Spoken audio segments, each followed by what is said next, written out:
Greetings and salutations. I'm Ben, and welcome to the Sunday Night Hang right here on Sunday night. Hence the name. Yep, right here on the YouTubes. If you're new, please subscribe. Returning, hey, welcome back. Tonight we are talking amplifiers because I have questions I've been too embarrassed to ask elsewhere. So I figured I'll ask them on my channel. Like, what does this do? Why? What's the point?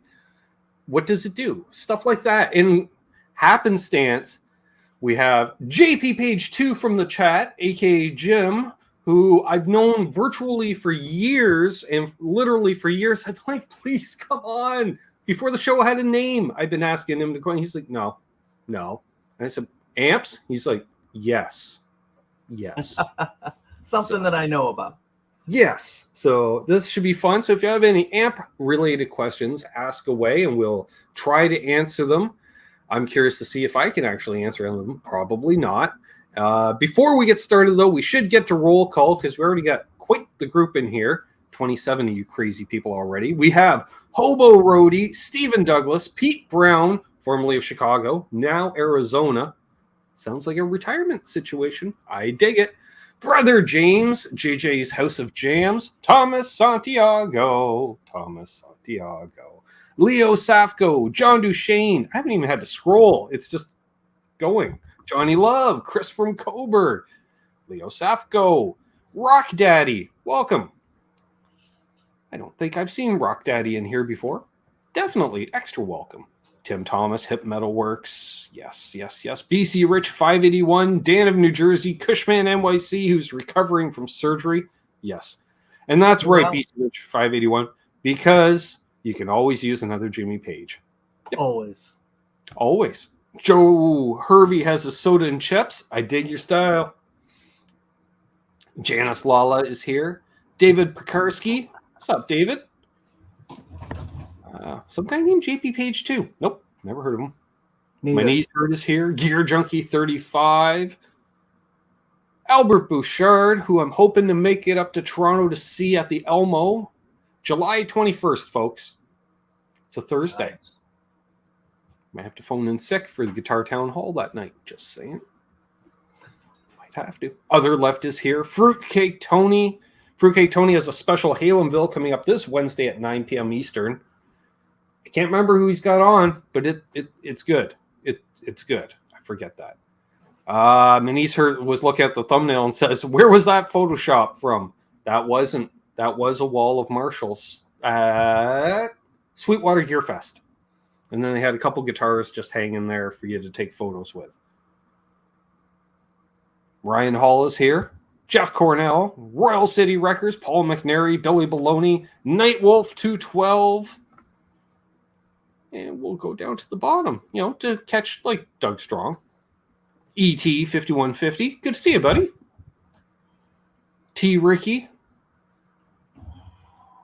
And any others rolling in like GTR 1951, which I believe is Gary.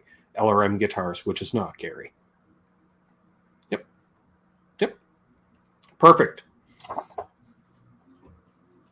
All right. So my first amplifier question is Fender Blues Deluxe, which I found out you have one, which is perfect.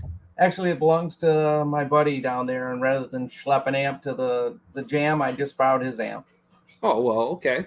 So what does the bright switch do? The bright I know switch, it makes it brighter. It bypasses part of the volume control so that when you roll your volume down, you don't shunt all your highs off the ground. So it allows more highs to pass. It's almost like the same thing as the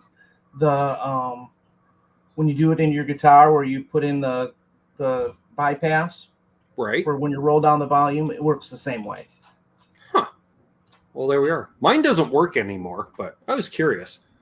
The switch actually stopped lighting up, and then it sounded like it may be still doing something, but then I was hitting it, and I'm like, I don't hear a difference, so I don't think it works anymore. It doesn't make a difference once you start turning up the amp, because you need the volume control low. What it does is allows the highs to go around your volume control directly out to the output stage without going through the volume control and shunting the ground. Aha. There we are. And Fruitcake Tony says he has Mike Fraser or Frazier, probably Fraser. He's AC/DC producer and he mixed the Balance album. Well, there we go. Nice. See? Yeah, I knew it was somebody cool. I knew that. I just couldn't remember that, but I knew it. All right. Well, there we are. That's good to know. So at lower volumes, kick in the bright if you're missing your highs, which makes sense because a lot of tube amps where you're trying to play at bedroom volume can sound a little muddy until you really... Yeah, they get flat. Yeah, juice them a bit. So excellent. All right. Fair enough. It works the same way as like they have that circuit in your guitar when you roll the volume back to bypass so you don't lose all your highs. It's the exact same circuit. Hey, there's Guitar Man 45. He's got a few amps. We saw them in the Zoom call. Ooh, nice. I missed the second one. I forgot all about it, so I'll have to catch the next one. There we are. Rock Daddy says, I am new. Well, welcome, my friend, and please subscribe if you haven't already. And I will be gentle. We're always gentle. We're just here to have a good time and talk gear, hang out. Speaking of which, booked a guest for next week this morning. Perfect. We have Ike from Flipside Music joining us. So that should be fun. It's been a while since we've had Ike on. Hey, Natasha. Joe Hervey asks, and this is funny because we know Joe Hervey likes his metal. So it's not something he would ever use, but he goes, what really is presence? Presence. Presence is a feedback circuit. It takes a tap from the output side of your output transformer and feeds it back into your phase inverter. What it does is it actually is negative feedback. It reduces, how can I explain it? It cancels highs. So the more you roll it back, the more highs you'll get. Really? So it's a negative feedback circuit on the output transformer. That's why they keep the presence usually away from the... See, I always thought it was just another mid control. Because I always hear, more presence gives me more mids. But that would make sense. If you're taking away highs, of course you're going to hear more mids.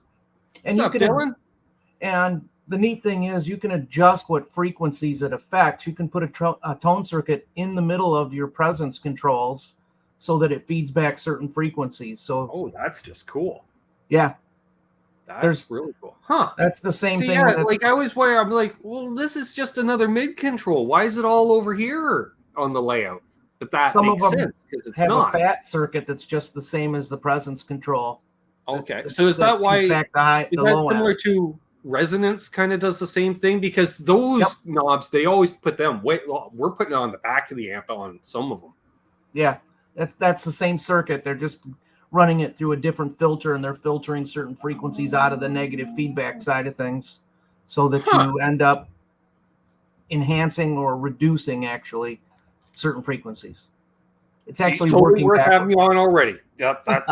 This hang's already paid for itself. That's awesome. Okay. All right. Okay. Because I got a presence on the Fender, but I got a Resonance on the B52. There you go. Which is apparently falling apart on me. The jewel light stopped working. Perfect. That's easy enough to fix. Yeah. But I noticed at the same time the reverb doesn't work anymore either. That could be a lot of different things. I was like, is that the same circuit?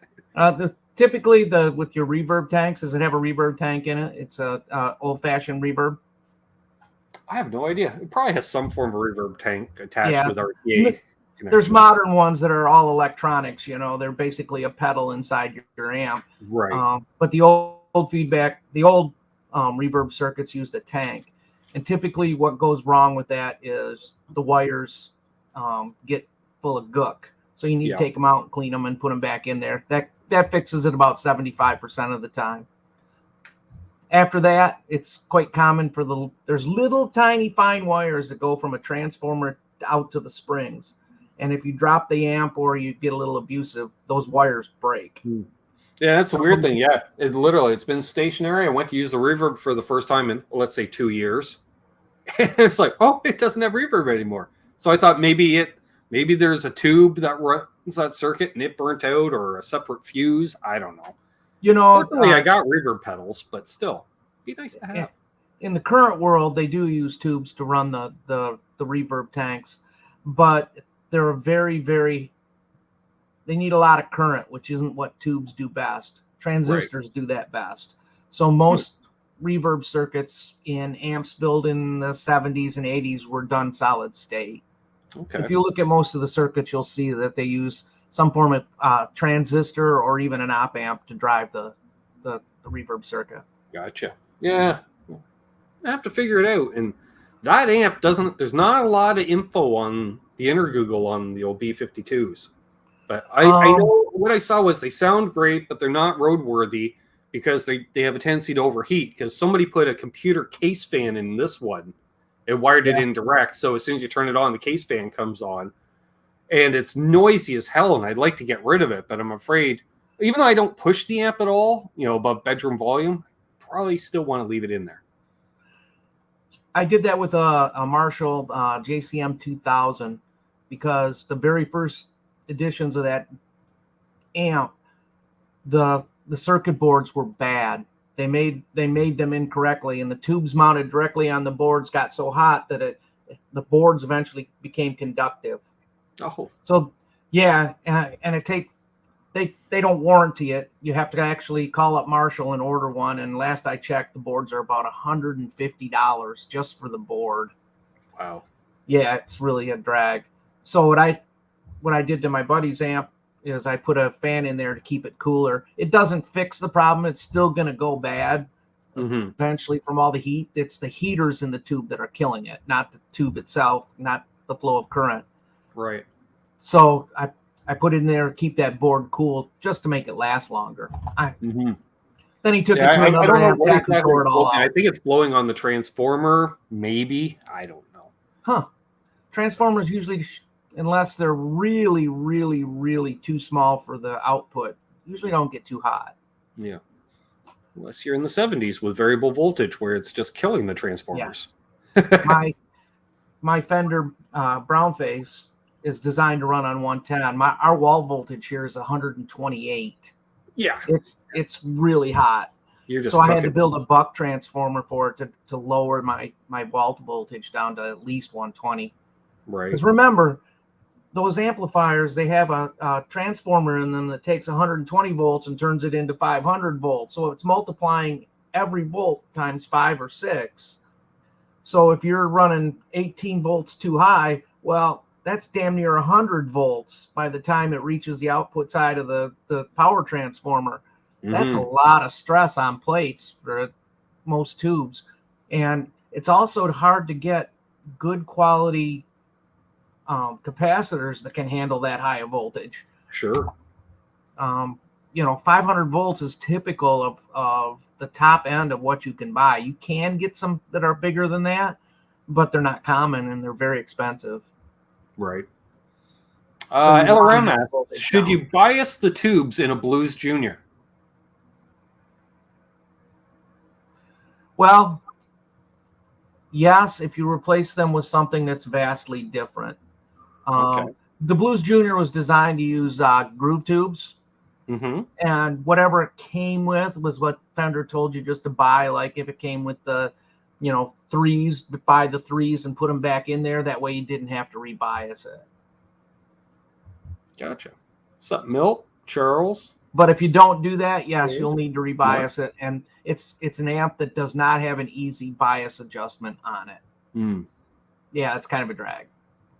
Right. That's where you use those weird ring things where the tube goes into the socket, and then it gets plugged in, and then you're dialing something in. I don't know. At that point, that's when I know it involves a voltmeter or something, and you're looking for a specific number. Yeah.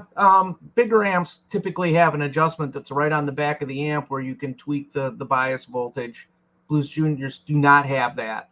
They are actually set at the factory with resistors, and you're stuck with it. So it's a bummer. You have to do major surgery if you're going to get anything different. Right. Well, there we go. So probably stick to what's in it. Yeah. Makes sense. Groove tubes aren't my favorite piece of gear, but they do fine. They're just overpriced for what they are. Right. When I replaced the preamp tube in the B52, what did I put in? A JJ in it, and people are like, yeah, JJ's But the cool thing is, the JJ is I assume weaker than the Chinese non-branded tube that was in it, because I lost that typical tube amp, nothing too much. It's actually a nice smooth taper now, and I went, oh, I like that. That's nice. The one thing nice about using it for cleans, it makes it a much more usable amp. The one thing I like about JJ is they offer tubes with a twisted heater circuit in it that reduces the hum.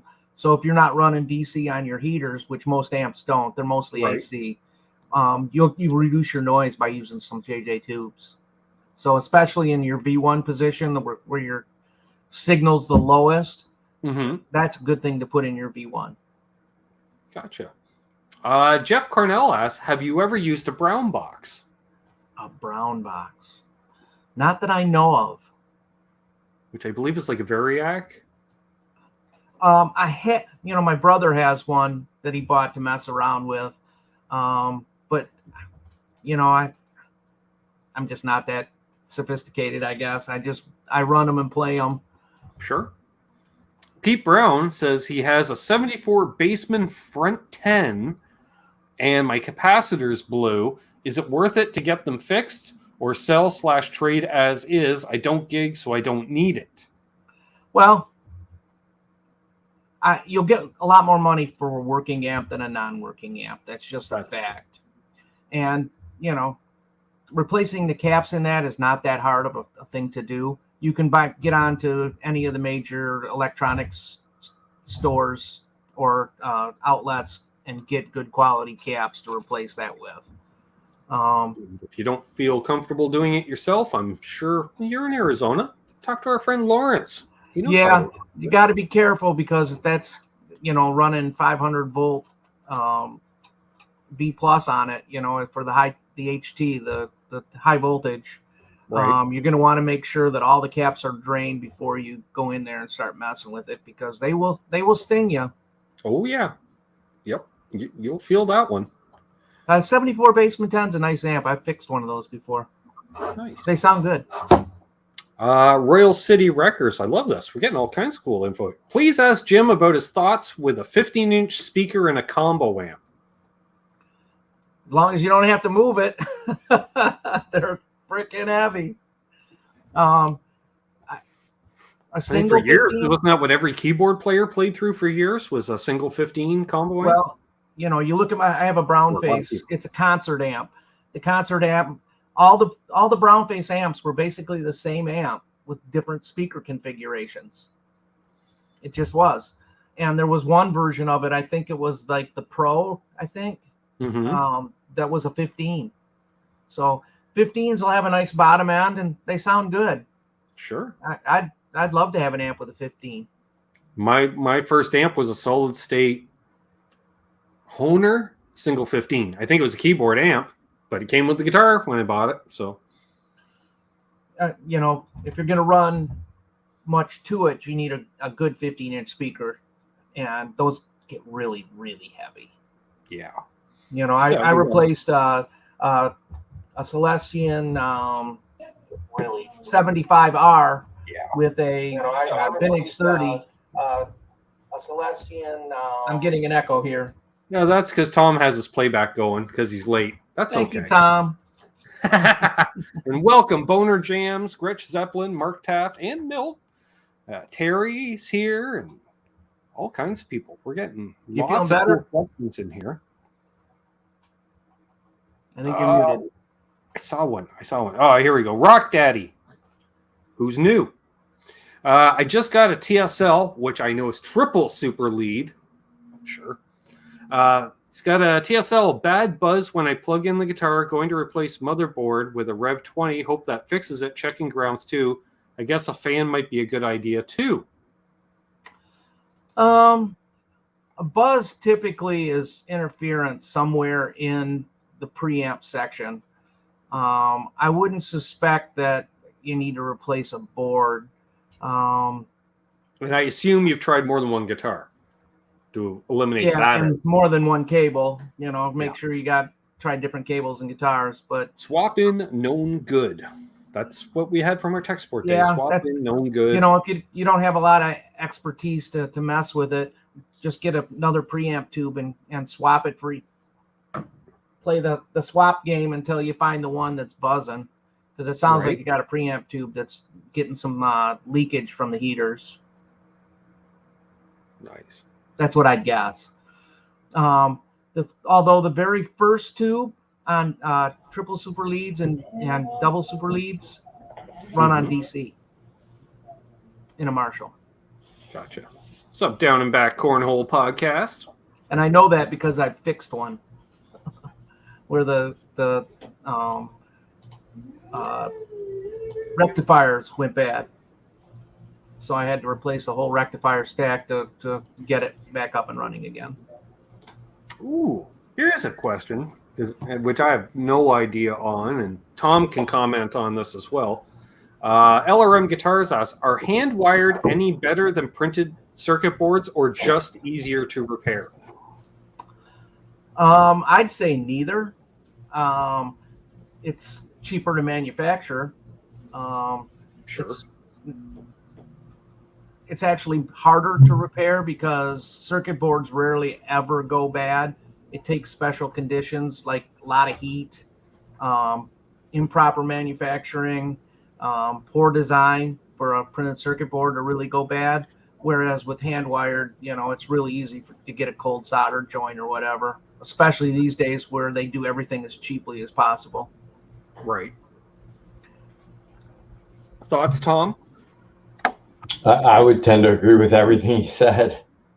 Oh, if it's into a microphone, that's not good. If it's done correctly, PCBs are do what they were meant to do. Get rid of the issues that you had when you were hand doing it. Right. But yeah, and PCBs are designed so that the traces go in the places where they cause the least amount of crosstalk and interference. They have ground planes to help you with, buzzing and all the things from outside interference coming in. Yeah. I actually think printed circuit boards are actually a better way to build an amp. Well, you get your consistency goes way up as well. Yeah. Yep. That's true. Which, if you're actually doing manufacturing is a big deal, because every, extra minute it takes to, assemble one or do this or do that adds up in the cost, That's true. It does. And, hand wiring an amp is no small task. I've built my own amps, from scratch, and, that it takes a long time. I've only done it once and I don't want to do it again. I enjoy doing it. We were going to mention that. I like it, but man, it gets frustrating if you try and troubleshoot something you don't know what. You have to have the right equipment. Yeah, that's true. Yes, Jim, why don't you tell us, you took not one but two courses from Mr. Gnader, is that correct? I did. Nice. I took his amp building class. That was probably a good 6 or 7 years ago. If you're interested in learning how amps work and how to build an amp, I highly recommend it. They already pre-fill the boards. Basically, you're just taking all these different parts and assembling them inside the chassis, and then he goes through and helps you bias it and learn. The second day of that course is classwork. He's telling you, okay, here's the circuit you just built. Here's what you can do to change it to do this. And here's what you can do to change it to make it sound that way. Or if you want to add this feature, here's where you do it, and here's the circuit that you'll use. So it's a 2-day thing. One is the build the amp and assemble, and the second one is just all class work. You too could be Jose. Yeah. It's actually a lot of fun.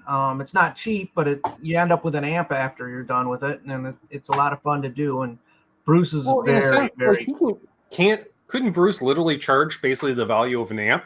He does. He paid for the amp because you're building an amp, but two, you have the knowledge of building an amp now. So that's every once in a while, he maybe once every couple years he does an advanced class, and that's no hands-on. That's all just class work, and he covers all the advanced topics. Anything, if you have something you want to know, you can bring it in and talk to him.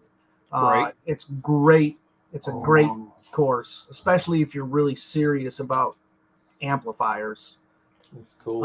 Even though it's been kind of answered in the chat already. The Unbelievable One asks, are matched tubes a real deal or marketing voodoo? This I actually know. Mostly marketing voodoo. Do you remember? As manufacturing standards improve, which we're not talking quality. I'm old enough to remember when you walked into your local Radio Shack or even your local grocery store, there was a little kiosk where you could buy tubes. You know, you had the little thing, you plugged your tube in there and you pressed a button and it said, bad. And you went down in the little cabinet below and picked out another tube. And if your stereo needed new output tubes, you didn't go in there and go, okay, I need to find a match set. Right. Nope, you went and you grabbed two EL84s and plopped them in your amp, and there you went. Now, that being said, it does have benefits to have a match set on your output stage. Right.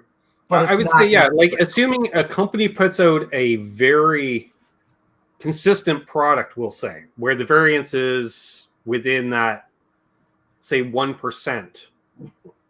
They're basically all matched out of the factory anyways. But if it is something like a product where we don't know, we try our best, but there is a 10% variance in the product, we can't get that voodoo out of it, well, then that's at the point. You wouldn't have a pass-fail machine. You would have a pass-fail, and also here's the output reading because you need to find something within that range.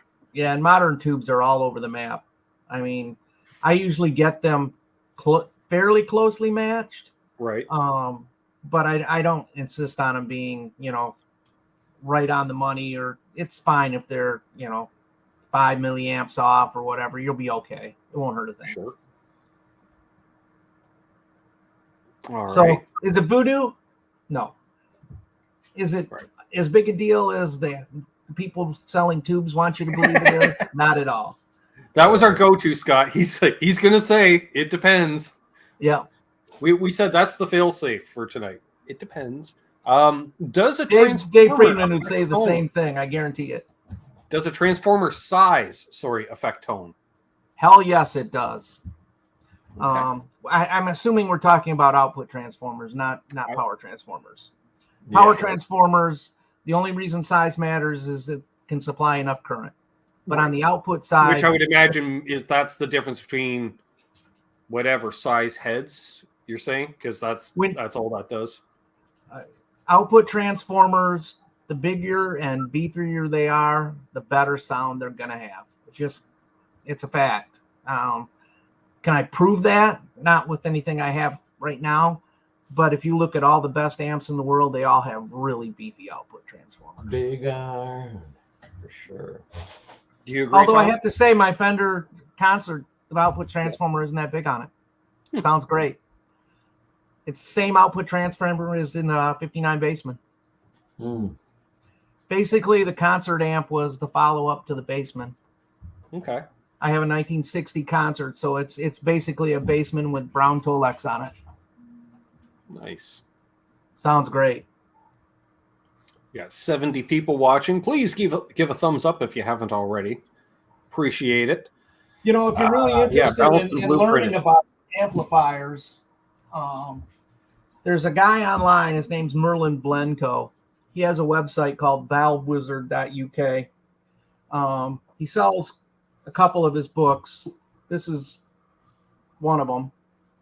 Nice. The first chapter of this book is on his webpage. If you can learn the first chapter from that book, you will understand how tube amps work, because it basically goes through and walks you through how a gain stage is designed. Okay. Once you know that, the rest of it becomes really easy. All the rest of it is basically tone circuits rolling off different frequencies. There it is. Philly G's asked a couple of times, a couple ways. Do you guys think that there's going to be a hard time getting tubes in the near future? Yes. From my understanding, JJ was already 3 months behind on orders prior to the recent shortage, let's say over the last couple months. But you also have companies downsizing production on amps, but I don't think so, because I don't know how often do you have to replace your tubes. I'm still running the same set of tubes from 6 years ago in my Randall. Yeah, unless unless a bunch of people panic buy, then you have someone like myself who does not have spare tubes, which some people do, some people don't, but I don't. I have a whole basement full. Store right over there that carries a bunch of tubes in stock. So, or the ones that I need. I shouldn't say a bunch of tubes. It's only one little shelf with a display that big. But guess what? 12AX7s are right there, and I only need one at a time. It's not you and I that are using up the tubes, though.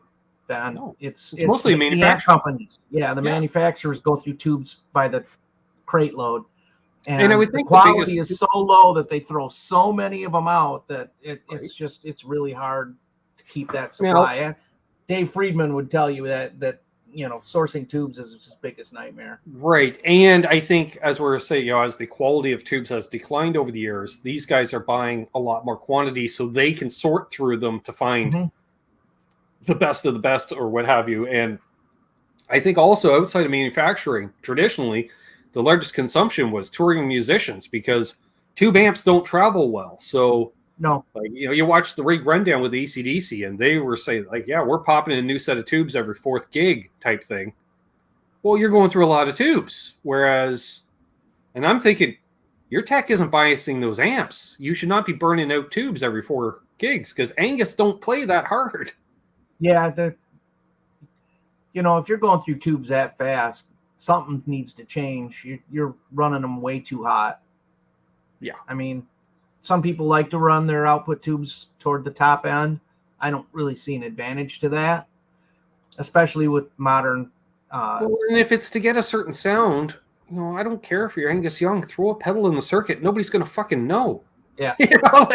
There's still a wall of Marshalls on stage. I'll tell you what, if Angus Young decided to play a Helix, you wouldn't know. No. He'd still sound like Angus Young. Exactly. Yeah, would you agree, Tom? See YouTube video of Eddie Van Halen playing through a software program on an iPad. And it sounds like Eddie Van Halen. Yeah. The guys who have that kind of talent in their fingers sound like them. It goes back to the old story where, Ted Nugent picked up Eddie's guitar and played through his rig. Guess what he sounded like? Ted Nugent. Right. Well, it's the same with, any musician or artist or whatever, that the same, physically hands, that don't look like they're that different. One of them maybe, are the hands of a sculptor and the other one are hands of, the average person. So it just depends. There's those tiny little subtleties that you can't know unless you're that person, unless they're connected to your body. Yeah. Right. How hard are you pressing on the strings? How do you do your vibrato? How long in microseconds are you holding it after you strike the note before you release from the fretted note? Yeah. How close to the fret are you? Exactly. All kinds of stuff. And hello to Edison and others. And Gear Junkie 35 asked strain of the day. Island Purple. Island Purple. I mean, in the same way, like if you've ever seen Jeff Beck live, he doesn't tune his guitar the whole night. He just bends in tune. Yeah, he doesn't tune. His intonation is so good, internally, that he just bends it in tune. Yeah, he's a freak of nature. Mm-hmm. Yeah, I've seen him twice, and he's mind blowing. Yeah, I saw him 3 times total. I'd like to see him again for sure. If he's around, I'm there. Yeah, oh, definitely. Doug Strong says, does the real question become, will tube amps be relegated to home and studio use? Probably. A lot, yes. Yeah. With the exception of you're either going to do that or you're going to have your various rigs around the world as is, because Cartage, you don't fly amps overseas anymore. It's cheaper to have a rig in storage already in Europe, for instance. Yeah. And unless you're like the Slashes of the world and like that, your A-listers, because most people, you don't get the option, like even you figure someone like Pete Thorne, just often as not, it's dictated to him what he's playing through, which is an amp or not. And guess what? He still sounds like Pete Thorne. He's still going to sound like Pete Thorne. It's just a fact. Yep. Hey, Adam. It's like Scott? One thing about tubes that's always bothered me is, people say, oh, if I put in this set of Svetlana tubes, it's going to make my amp sing like the Angels. No.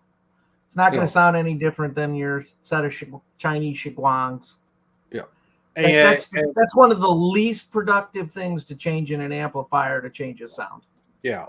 And the only time I've ever come across, because I treat tubes like light bulbs, they work or they don't. But there is a certain time where basically it's, okay, you're playing through your amp and you're like, I'm sounding a little dull, Tom. So you put a fresh set of strings on your guitar and it still sounds the same. You may want to look into putting some new tubes in that thing. Sure, they wear out. Absolutely. Yeah. They're just getting they tired. last a lot longer than most people that think. Takes a liter of oil to go with a tank of gas every other week. You know, like that's the way it is. I agree, Dogpile. A lot of the world is based on Marshall's designs of Fender amps, which are RCAs. They all came from the manual Bell Lab catalogs or whatever. He got all that from. If you like Fender amps, who doesn't? How can you not like a Fender amp? This is a cool book. Soul of Tone. It's a Tom Wheeler book. Nice. It basically covers Fender amps from the very beginning all the way up to most recent times, including the red face era and the brown face, the black face, and it's written in more of a story style. Well, all right. Just as a brief thumbnail, what's the difference of the faces per se? Because you hear black face, silver face, brown face. Sure. If you look at the early numberings of the amps, like F55G, all those had a code of when the amp was designed, the circuit was designed, and when what model it was. For example, the concert's a G. If that's what the G in the number means. But would it be a noticeable difference? Like if you say, "Hey, I'm looking for a darker sound," go with a black face. Oh, I want a brighter sound, you go with a silver face. In that respect. In 1960, Fender redesigned all the circuits in their amps, and they came out with the Brown series. Leo always wanted clean. He did not want distorted amps. Right. Well, that wasn't really possible. So he just kept redesigning circuits as he went along to make the amps cleaner and cleaner and more headroom. Yeah, less distortion, more head. That really became the mantra, especially with the Silverface era. Well, after the Browns were done, again in '63 they redesigned all the circuits again, and that became the Blackface amps. Okay. Everybody seems to really focus on the Blackface amps. I like Browns better myself, but there's nothing wrong with a good Blackface amp. After CBS took over, the engineers got a hold of it and basically started squeezing money out of the amps. And that's ultra linear. Yeah, that's a feedback circuit, much like we talked about the present circuit. Ultra linear is a way of feeding the output back in to the plates, not the plates, the beam forming plates of output tube, and it allows you to keep the amp from distorting. Everybody hated it, so the silver faces were even cleaner. Yeah. And as time went on, they kept making them cleaner and cleaner and cleaner until they decided that, hey, nobody wants these clean amps. So every different era, the brown face era, the black face, the tweed, were substantially different designs. Gotcha. Interesting. And this book covers them all. That would explain. Yeah, because I had it's a really wonderful 70s, book. I've read it a couple times. I'd say early 70s era Vibrolux. And that thing had, it had a master volume, but there was no preamp volume. Like that thing, the only way you could get it to break up was basically your ears are bleeding, and that's why it sounds like it's breaking up. Because that thing was so clean and so loud. Hey, Chris. A good friend of mine has a Drip Edge Silverface Vibrolux. My hands down the favorite amp I've ever played in my life. It was a great amp. My favorite Fender amp was the one I owned in college, and it was an early '68 transition Silverface transitional circuit. It's blackface with Silverface components. Right. But it's just so sweet sounding, and it's not too many watts, but you know, it just opens up nicely, and it's a 210. I don't have it anymore. I sold it actually to a friend of mine. So it went to a good place, but something about that amp. Yeah.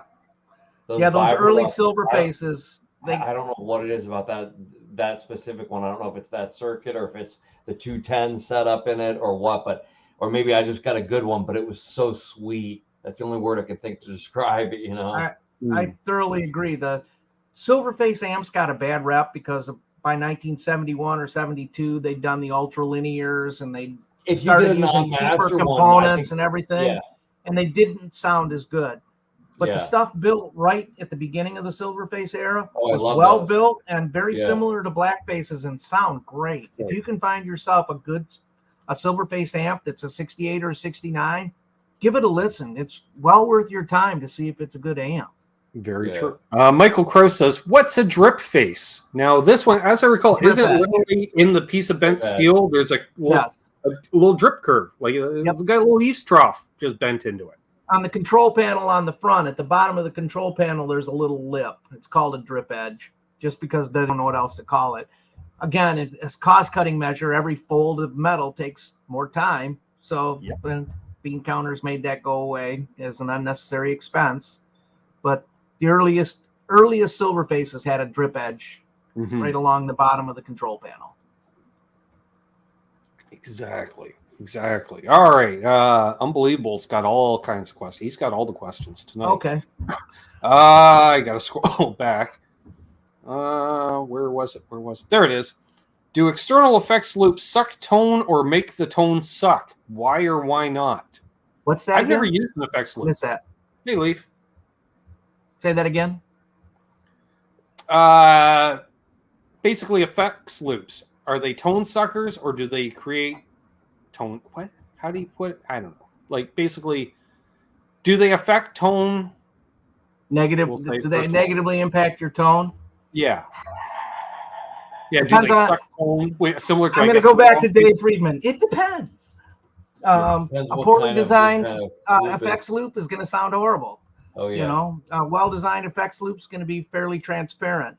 And that's basically an insertion in between the preamp power amps, right? Yes.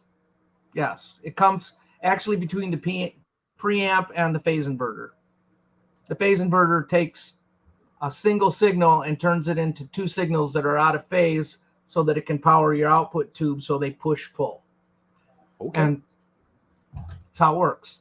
I find it interesting, like the PV50-150 had one of the worst effects loops of any tube head I've ever played. It just sounded like you went and put like a big wet blanket over something.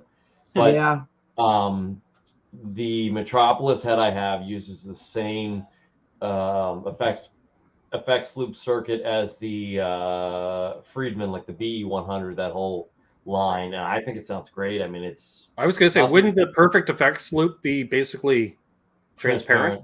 Yeah, I mean, it's pretty close to that.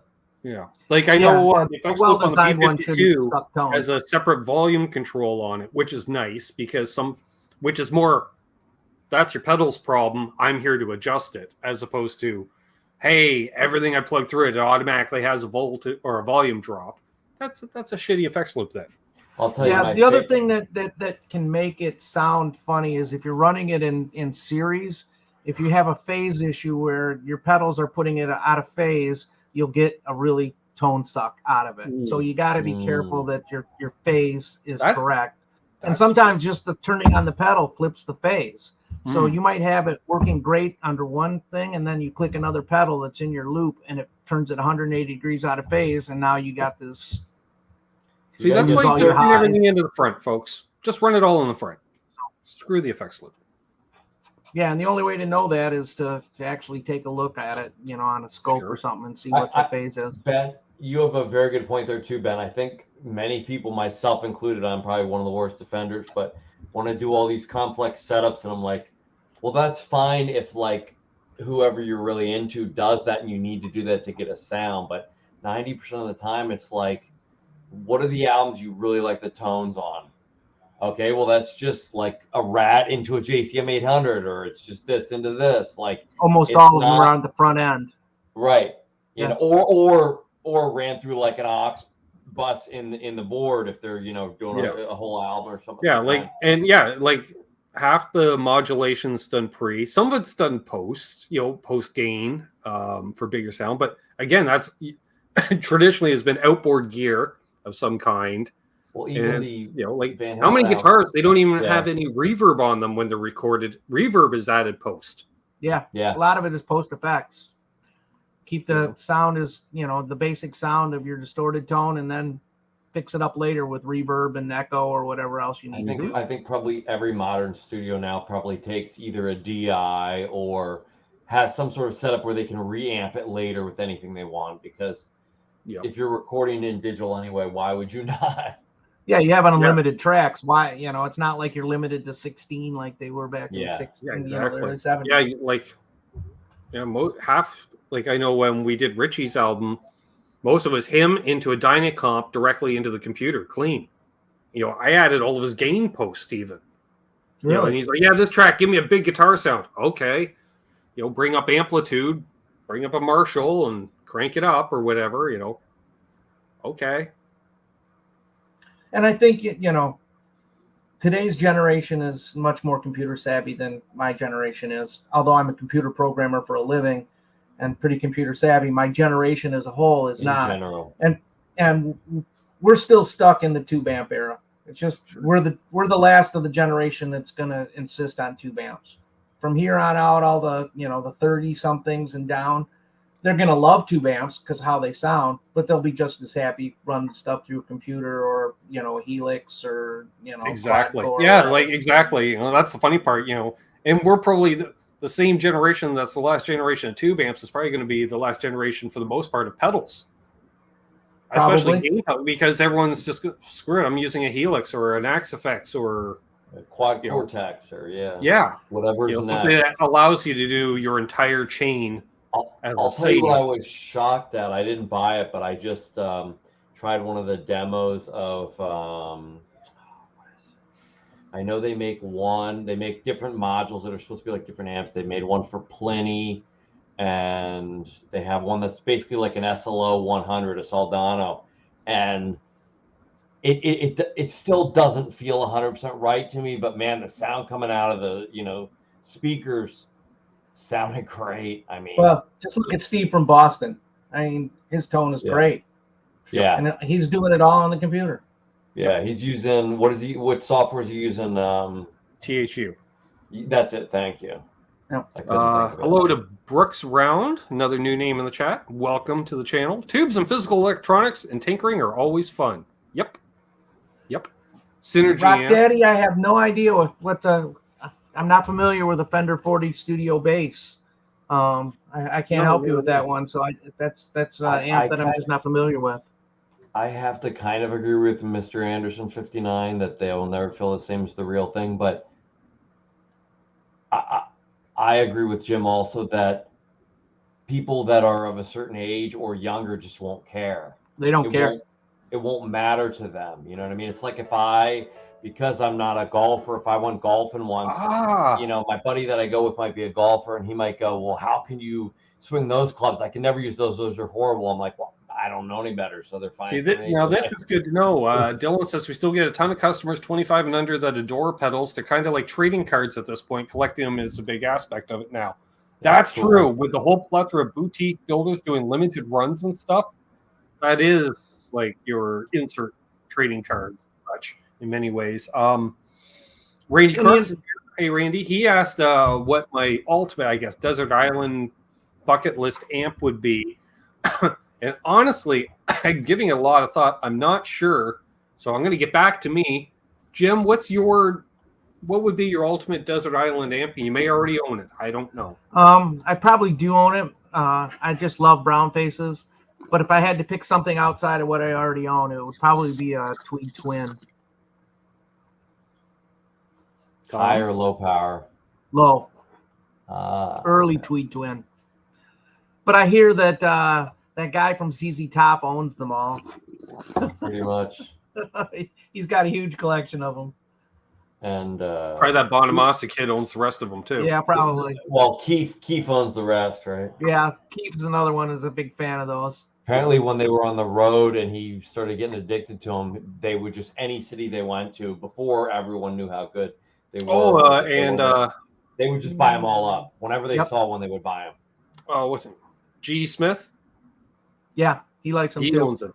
He's got quite the amp collection. He likes old Pellys and I'm gonna go Desert Island amp. See, I don't know, but I would say because I always like that gainy '80s tone. So, like there's your Jose modded Plexi, for instance, but I always have bad luck with a Plexi style amp trying to dial it into something that I can play through. Because the problem is I don't have the hands of those players. But I would say I generally keep, as much as I play through Fenders, I kind of like that Marshall breakup. So I'll say, like an early 80s JCM 800, like something that, you just throw, your typical, your SD1 or a RAD or whatever in front of it just to goose it a little and it's there. Or maybe an SLO 100 because, sure, you think of a lot of heavy tones out of that, but hell, Clapton used one and sounded great. SLOs are just a Marshall head with some fancy biasing in the preamp section.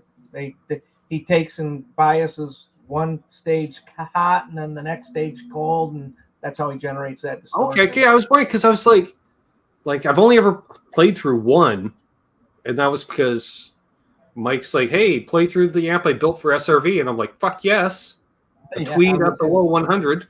How cool is that? And I was amazed at how clean and how heavy it could get, right? I was just like, holy crap, because usually you're kind of tied into one or the other, right? It's either, like you say, a Fender that's clean for days, or that, let's just say like a Laney or an Angle or something, where as soon as you turn on, it's just, you can just hear the gain, Yeah. How I solve that problem is I run a Randall RM50. That's the one with the modular preamps. These thingies. Oh. They became, after that, they have been, Bruce did an Ignator version that had 5 channels in them, and they become Synergy. That thing? What's that? Didn't Bruce design that thing? Yes, he did. Yes, he did. I mean, when it was in the Randall model, Yep. They were all like, once the licensing ran out, Randall didn't pick back up and make it, so he made them, and now Synergy took it over. These things are actually getting really expensive because they work in Synergies too. Well, especially the modded ones, like the old Jaded Faith modded ones and stuff. Yeah. If you look, I don't know if I can get a good picture here. There's tubes in here. It's really a tube preamp, and you can modify these things. You just take this plate off. I got all the schematics from Bruce on these things. So what I did is, this is a SL module. This is to sound like a Marshall. And then in the other slot on the RM50 head, I have a blackface. So I have the best of both worlds. The only downside is I'm running it under EL34, so it's a little more Marshall-y. Okay. It's perfect. I switch amps and, I can go for my nice Fender clean tone, or I can do a little more distorted with the SL. I have probably 6 or 7 of those different ones. My brother and I collected them. He's got one of those heads with the 12 rack of them. Oh yeah. You can put 12 of these puppies in one of those things. But that's a cover band player's dream, right? Because there's your pedal board. You just switch between those all night. Yeah. Hello to iRock Zed Blues, and of course the Dogpa. Woof. Rock Daddy says, Ben, yes. If you like Fender cleans, I do, but want a little breakup, try a Rivera M series from the 80s and 90s. Paul intentionally put some breakup in the clean channel. Paul Rivera worked for traditionally in the red face era and the red knob era. A lot of his designs. Why I don't have like a Desert Island amp because I'm such a pedal guy. All I need is clean, just clean and loud and transparent as possible. I'm going to dial in my tone with the pedals. So ideally, just a loud. Technically, I could just plug into a power amp at this point. I don't even need a preamp. Which Lawrence keeps telling me, he goes, just plug into your effects return and just bypass your preamp. You know, the only reason I think that effects pedals will still stay kind of relevant is because, do you remember the old GNX modules where all the effects were built into one? You really couldn't. They had flangers and all wah pedal and all of that. You couldn't really reorganize it very well. You know, they had their flow, and that's what you were kind of stuck with. Helix allows you to do that a little better, but people still want to be able to shuffle their pedals around. Right. John DeShane says, you're playing the wrong amp, Ben. But if I used my amp for breakup, I like all my modulation and stuff post gain. So now we're back into effects loops again. And I don't use effects loops. So we're making life more difficult. John, you added 2 cables to my setup just right there, you know, or 1 cable, I guess, because 2 pedal board. Yeah, just 1. Yes, you are correct. The fundamental difference between tubes and transistors are how they work. One is a voltage amplifier, or transconductance, and one is a current amplifier. Oh, I did not know that. Yeah. Okay. Basically, an amplifier is a modulated power supply. What's up, Octopus ears? That makes sense. Okay. Yeah, just a modulated step-up power supply. That's exactly what it is. Okay. See, that I get. I went to, I took electronics for 4 years in high school. The problem is life for 30 years. Yeah. So, and got out of music for a decade. And so it's, Well, once I fell in love with tube amps, I realized that they were going to take some effort to keep running. That's why I learned to work on them and fix them and make, do things with them. Because I didn't want to pay somebody $60 every time something went wrong. That's how I got into guitar setup and repair. Same reason. John says, get a Friedman. I would love a Friedman. I would love a Friedman. Would be the amp. ultimate way. I played through the JJ Junior and I went, oh my God, this is the right amount of breakup. The tone stacks in the right, he picked the right lane to go up the tone stack with. And plus, I've always been, Jerry Cantrell has the ultimate tone to me. I thought from the moment I heard their first single, I went, oh, who's this guy? Listen to those mids, because he had mids. Yeah, Dave's a really good amp guy. He's a smart dude, and his amps sound dynamite. I'd love to try that Metropolis of yours. That's a guy here in Michigan. He's in Flint. Yeah. What's up, Jimmy Ray? For a while, he built him as kits. Now he only sells full amps, but man, he makes one hell of a Marshall clone.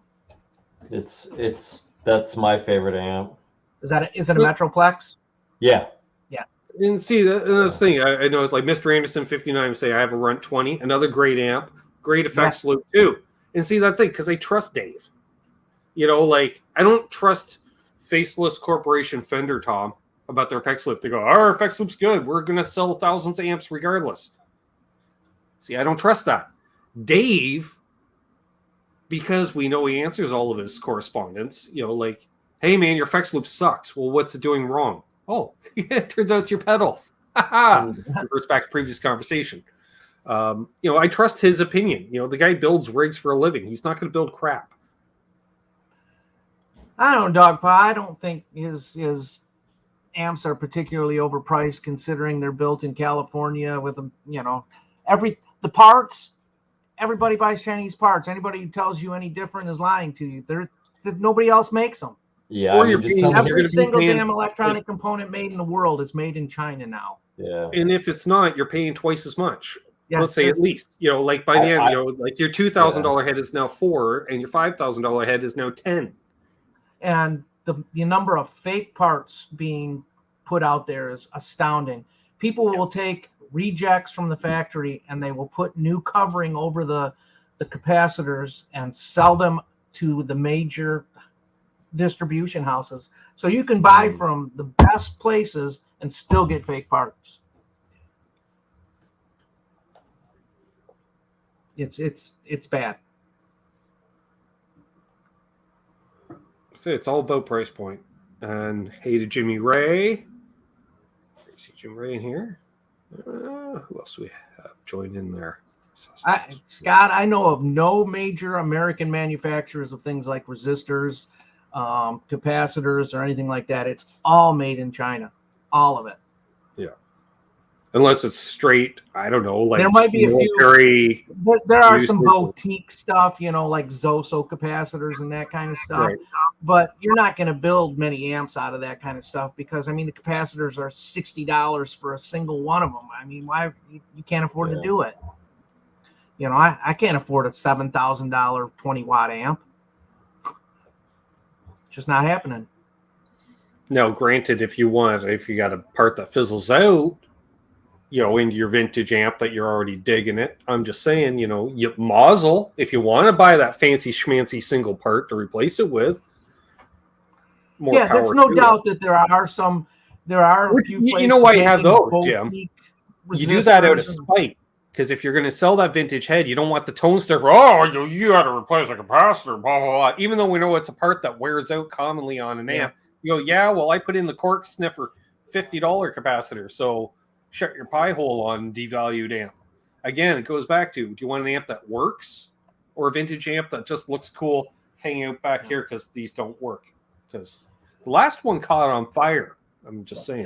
There are people manufacturing boutique tubes and boutique, you know, specialty resistors and handmade stuff, but you know, most people can't afford to build a production amplifier out of that. It just doesn't work that way. If you're going to build something that you want to put on the market, like a la Friedman, he needs make enough amps to make a business out of it. He can't go out and source those kind of parts. He has to use PCBs. Who's your market? For every amp he sells to a rock star, he's got to sell 100 to guys like us. And guys like us can't afford rock star prices. Yeah. And rock star prices is basically vintage gear prices, which is I need my tone. You get whatever, he says to tech. You get whatever you need to get my tone. If you know what you're looking at, vintage amplifiers are actually cheaper than modern stuff like Friedman and Soldano and all that kind of stuff. Mm-hmm. True. Yes, Scott, mostly in Asia. Yeah. Yes, they're making them in Vietnam and Taiwan and all the other John DeShane says there are no new circuits. I would assume it's mostly just modifications of existing circuits, and it's been that way since Marshall. And I like the sound of that bassman. Well, there are no new circuits because they figured out how to make tubes work properly. You know, there's only so many ways to make a gain stage. There's basically 3 topologies: grounded grid, grounded cathode, grounded anode. After that, they're all just variations on those things. I mean, I still subscribe to the fact that the speakers make the big difference anyway. Oh, that's the biggest.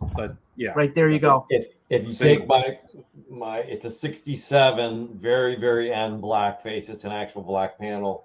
Twin reverb, and put that on 10 and you put it through a closed back 412, you would swear it was a super lead. Sounds very close. Yeah, like, well, let's be honest, you know, like swapping out, you know, like even let's take a Blues Deluxe single 112. Just by swapping out that single speaker is the same as swapping out different overdrive pedals in front of it. It's just going to sound night. One of my favorite amp combos is a really nice, cost me way too much 412, but it costs way too much because I got the cream Alnicos, 4 of them in there. But if you take, I'm not going to say what what I paid for what, but if you take a little Pro Junior I have that literally cost me what about one of those speakers cost when I bought it. I know they've since gone up in price. If you put that through that closed back 412, it's a Modular custom 412 I ordered. And then I put those speakers in. It sounds like a totally different amp. You know, people put too much stock in, I got to change to this brand of tube to make my amp sound so much better. There's nothing you can do as far as tubes that go that make that much difference.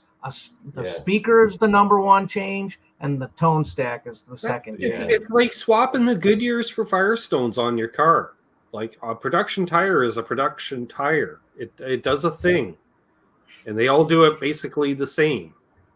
Now, you know, like Scott was saying, you could improve the design of the tube, but again, is it worth redesigning the tube for the volume of tubes being produced? And what's in it for them? They sell every one they can freaking make. Well, it'd be like reinventing the wagon wheel, right? Yeah. Like those people out there that still make wagon wheels, they sell them to whomever, right? Yeah. Mostly in Tom's state. Big wagon wheel industry. They do. Let's not talk about big wagon wheel. They'll probably demonetize the chat. I'm just saying. They do sell them. Yeah, big wagon wheel. Look out. I don't want to poke that beast, but yeah, that's one of the reasons why we're limited. Like for every 10 tube factories that have closed, one opened over the last half century. Other than the one that burnt down again, has any new tube factory been done since World War II? I'm not aware. I think Shiguang was, and the Chinese were the only ones that ever built a new tube factory. Yeah, I was going to say, I think it was only the Chinese because they're like, but the environmental damage to having a tube factory, they're like, yeah, we don't care. We'll build a tube factory because people over in North America play guitar and they want their stupid little tubes and we can make them. All right. And, they, in the past, they used to redesign their tooling, to make all the plates and everything and form all that. All they're doing now is just reusing the same old tools, and they're wearing out. Right. So that's why the tube quality keeps going down and down and down and down, because they're getting further and further out of tolerance. Well, I saw they were the place in the U.S. that's trying to make a go of it, doing the 300B tubes. Yeah, I but think they want like $1,300 or $1,400 per. Yeah, tube. those are used in only triode. They're only used in super high end, stereos. When I found out that was the only tube they were making, I'm like, all right, great. Well, and then because people in our little community over the last couple months started bringing them out, then they threw it out into social media. They're like, well, what tubes would you like to see us make based off of, and then they started saying, well, and it would cost this much, like, oh, you want 12AX7s? Because let's be honest, that's got to be the number one, quantity wise. Oh yeah, there's so many 12AX7s out there used and everything, but that would be ideally the number one tube to make, so you can put that single American made in the first slot, right? Because that would make so much difference. But again, you want to add $1,000 to the price of that amp head because it's got that single US made tube in the number one slot? I think they could do it for, in the $60 range, but do you really want to pay $60 for a preamp tube? Man, gets pretty pricey. To fill up that brown face, that's got 7 preamp tubes in it. Then again, a JJ 12AX7 is $30 at Long McQuaid Canadian, so. Well, Canadian, that's what? Okay, so let's say American? 75 Canadian for it. I might. Just for that one slot, like I'm saying. Yeah. You're just putting it in the first slot. Yeah. Screw the others. I only use the clean channel anyways. Yeah, right? It's like the people that go out and buy Bugle Boys to put in their tremolo circuit. Like, no, don't need to do that. They're the type of people that can sight read sheet music too, and we don't like jamming with those people. They know chords with letters and numbers in them. Ooh, and slashes. Yeah. Oh, don't. Yeah. Yeah, slash chords. Yeah, the mergers. Like, it's a this over this. Fuck you. You just made that up. And just because the note on the lowest note, you're like, well, it's this over this. Why? I'm playing the fourth inversion of an E minor 7th. Oh, come on. Yeah.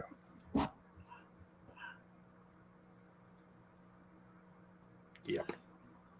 They're the guys that show up with the Ibanez Jazz Box through a solid state amp and still sound better than any of us, too. Bastards. Yeah. Wow. Dinks. I don't know, Tom. I don't know. Yeah, they got that. Well, we didn't cover hardly anything. I didn't even get a chance to show you my amps, but maybe we can do this again sometime. Oh no, we're going. Let's see some amps. Let's do this. Would you like to see a few old amps? Totally forgot about show and tell, Tom. I have a kind of a cool set. It's they're Gibson 15-watt amps. Ooh. But one's a Gibson and one's its Epiphone counterpart. They're the same year, 66 RBT. So they're the match set, but they're substantially different if you look at them both inside and outside. I'll go grab them here. Hang on a sec. I was not expecting a Gibson and Epiphone amp. There's your ultimate clickbait for once. It's not your Les Paul shootout. It's the amp shootout. You're like, wait, what? Oh, look at these. These just look cool.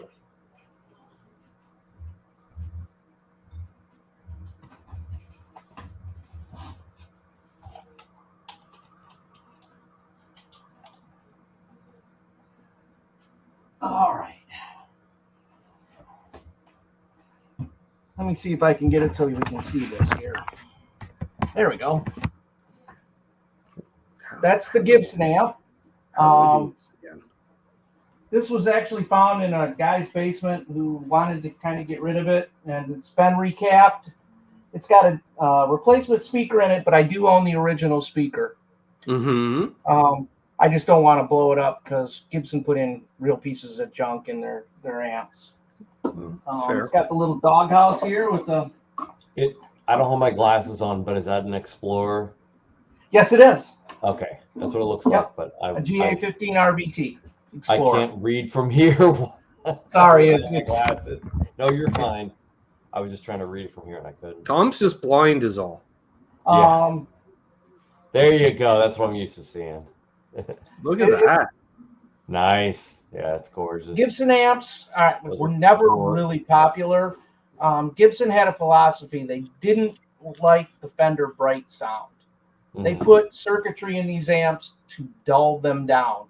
They did. With already a duller sounding guitar with the humbucker, you think it's automatically going to be, duller, I would think. It is. And Gibson wanted it even duller.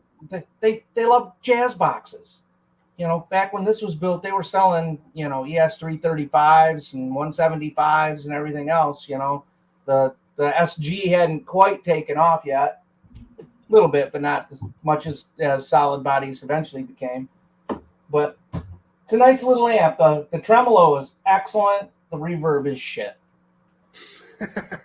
Nice. Because Fender was all about the reverb. Yeah. I don't think Gibson ever really figured out how to make a good reverb. All right, let me grab the Epiphone. Sure. I tried to buy a Gibson amp back in high school, Tom. I remember there was a guy I went to school with who played guitar for a week and a half, and it was one guitar that was a piece of crap that somebody gave him in the family, and then an uncle gave him a Gibson amp. I'm like, you have to bring it in. I'll buy it. He's like, I don't know. What are you going to give me, $50? I'm like, I'll give you $100 for it. I didn't even know what it was, but I knew it was a Gibson amp, and they hadn't made Gibson amps in like 20 years at that point or more. Yeah. Oh, about 20 years. Yeah, these are 69s. So there you go. Because this was around 89, 90. As you can see, it's a much less sophisticated amp. The Tolex is completely a different color. This is like a gray snake shark skin type color. It's, the badging is completely different. The Tolex and the grill cloth is different. The handle's different. It's the same amp on the inside, though. I was going to say, did they come from the same factory or? Absolutely. They were all built right in Kalamazoo. Okay. It's got the same doghouse and the same piece there. Again, I have the right speaker for this amp, but I took it out, put a 10-inch mod in there so that, when I'm playing it, you don't mess with it. Yep. Gibson put junk speakers in these amps. They're nothing special. Yeah, you don't need to be just wrecking the cones and the papers of those old ones. Well, none of these amps were stored wonderfully before I got them. People had them. They didn't know what they had. They got stuck in the basement, and they got, I spent a lot of time cleaning mildew and powdery mildew off them and whatnot. What's up, Steve Anderson? 61st thumbs up. Nice. This is kind of if I'm going to go up to play at somebody's house, this is the amp I usually take. It's not the greatest sounding amp, but it's highly portable and it sounds good enough. I couldn't really tell. Tube, solid state? What are we looking at? These are all tube. They're usually all EL84s. Okay. Now, speaking of which, when did Fender start messing with solid state? I've always been curious about that. Was that an 80s thing or? Oh no. They that was the late 60s. They built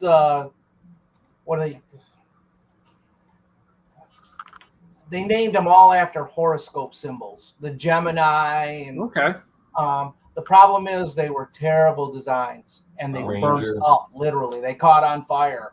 They were so unreliable. I don't recall ever hearing old or seeing old Fender stuff. And most companies would be like, and I wouldn't put it past Fender or AK CBS, especially at the just saying, like, okay, we're going solid state and we're just not going to make tube amps anymore. They eventually did that. By the mid-'70s, they stopped making tube amps altogether. Okay. They did for a long time. It wasn't until Paul Rivera came back in and they hired him and they started making tube amps again. Is that how that worked? Okay. But that was long after they had done their solid state disaster. Right. It was really a debacle for Fender and CBS when they did that. They just made really, really poor quality amps. They were huge too. I mean, did you ever see a Vox Beetle amp? You know how big those are? That's the size amps that they were building. You know, they huge speaker stacks in them and just junk. And I can see that being like, we can incorporate the amp head right into the speaker cab.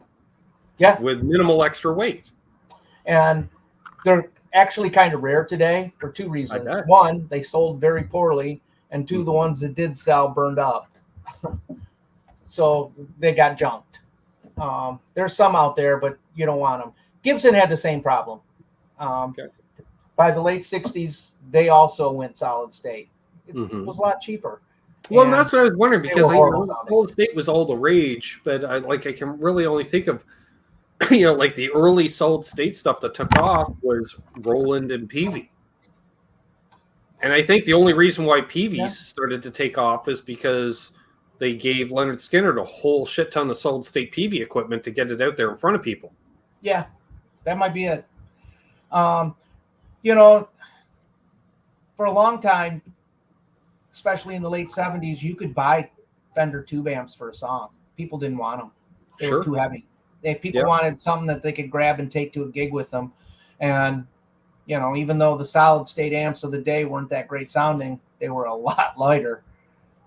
And so, it wasn't until they did cleans. They did cleans. They weren't built to be dirty, that's for sure. But then again, as the solid state transition, because I think the Baldwin's of a 66, 67 vintage, because it was like the second half of the 60s decade where we saw the transition to solid state just in everything, in commercialization.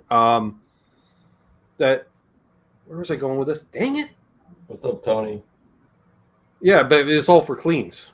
Nobody, you weren't trying to get dirty. And then all of a sudden, right at the same time is when we think back music-wise, well, that's when guys were plugging into full-size Marshalls and cranking them up with these old Gibson Les Pauls that weren't even being made anymore. Yeah. The stuff they sent to South Africa to get rid of because they couldn't sell it in the United States. Yeah.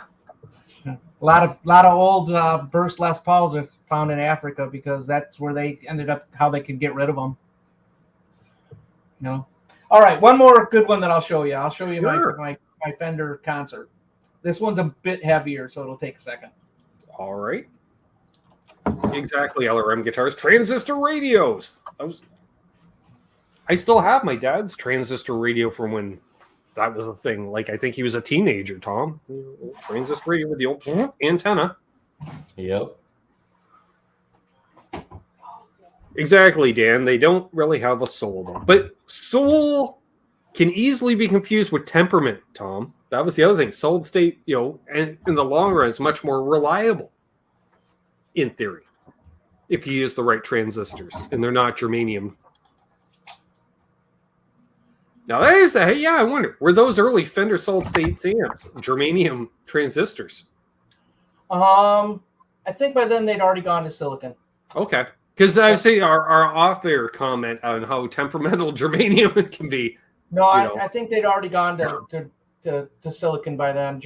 They phased out germanium in the early 60s. It just wasn't, they knew it had all the temperature problems. Right. This is a 1960 Fender Concert. 410-inch speakers. Mm-hmm. This one was built in September. It's an El Bizarro amp. I actually sent this off to an amp tech in California to take a look at it because it was so odd. It has the 5-tube tremolo in it on a 4-tube board. Leo Fender, he used everything. He didn't want to waste anything. So they actually had already redesigned the tremolo circuit, but he still had boards left over, so he built it on that board. Now, all these brown face amps that look like this are all the same amp here for the chassis. If you open them up, there's no difference. The difference was in the speaker configuration. There's one that's 312s, there's a 15, there's 212, and there's this one that's 410s. 410s sound darn good. Yeah, they do. This amp was the worst seller of the bunch, and you can see why.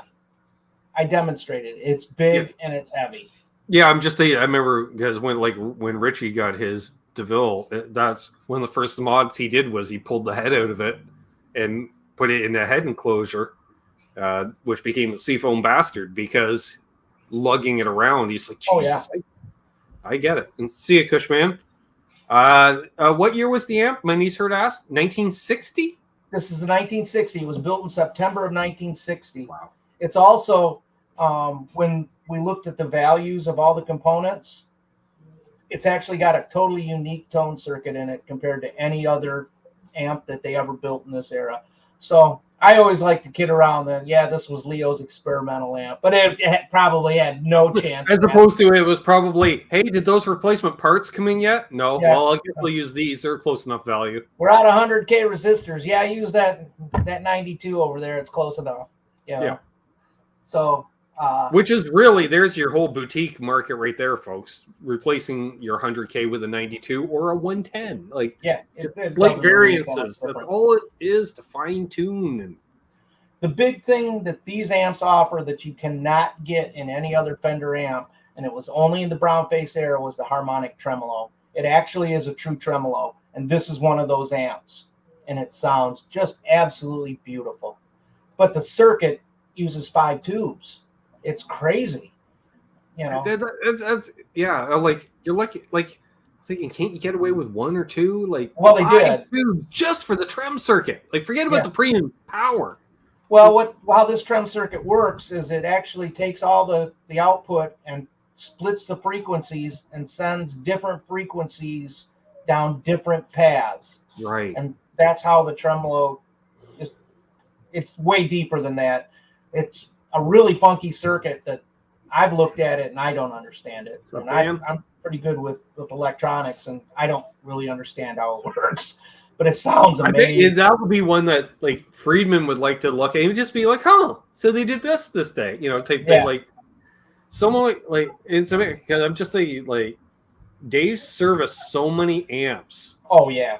That little surprises him. To the fact that you're like, what, you don't think that's odd? He'd be like, no, because at that time, blah, blah, blah, blah, blah. Like, he's got it that broken down. And he's like, everybody was doing stuff like that. Because it's such a small industry. Yeah, Fender, there's probably no more than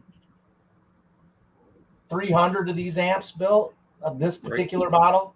And it goes back to the speaker conversation and how much different speakers make a difference. Where you say, like, it's essentially the same amp in their whole line, which vastly cuts down production costs for component level thing because you're just building the same thing regardless, and then just sticking into a different box with different speakers, which is a smart way to go.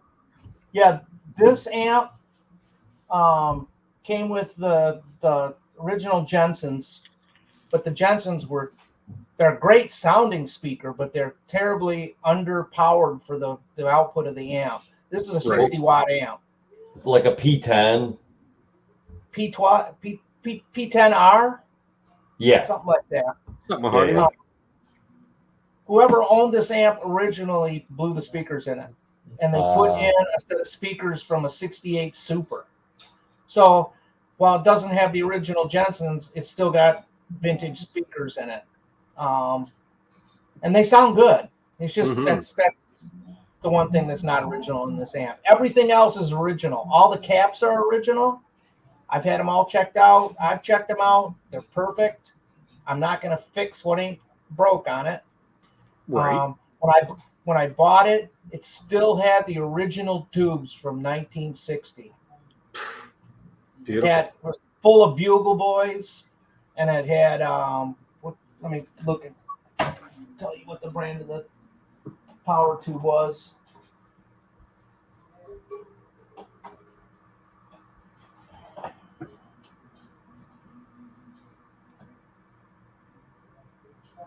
Oh yeah, I got a box of those. They're great.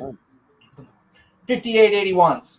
Yep. This was the 5881 era. They the didn't brown switch base. to sixes until 61. Yep. Keith H says, I have a Boss Katana, fell off the stand, landed upside down. Cable end was steering thin, does not make contact at all. All control lights still work. Is it trash or is there a workaround? So the cable goes in but doesn't make contact. Sounds like it may have been pushed down inside. If you're handy enough, I'd pull it apart and see if you can just push that jack back into place. It might have just even broken the jack apart a bit. You might just have to squeeze it back together to make contact. If not, then it's a fancy paperweight. I don't know. We might need to replace the whole jack, solder it out or not. And in 1961, these had the pink Tolex. This is still early enough that it had the pink Tolex. It's kind of a pinkish color. Mm-hmm. But it has the oxblood grill, not the wheat grill. So it's a transitional amp. There's just so many unique things about it. I traded a Les Paul Custom for this. I have no problem with that. Randy Crooks, thank you very much, my friend. He says, for the barbecue fund, which I'm about halfway there, Tom. And I'm not saying I was out window shopping for barbecues last week, but I was out window shopping for barbecues. Someone might have seen you out shopping, huh?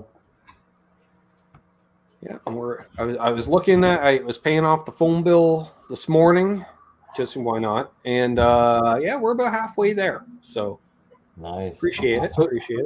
And Jim, hit 69 degrees after dinner today, Tom. I noticed the sun's coming in while I'm cooking dinner, and it hit 72 here. I was like, you know what? We're going to open the old garage door, and for the first time in 2022, I was able to have a post-dinner cup of tea out sitting in the front of my garage watching the world drive by. Actually getting to be outside. I love it. And I could feel it sucking the cold out of the garage, because my front was warm. But literally, I just feel this chill coming by me. I'm like, holy crap.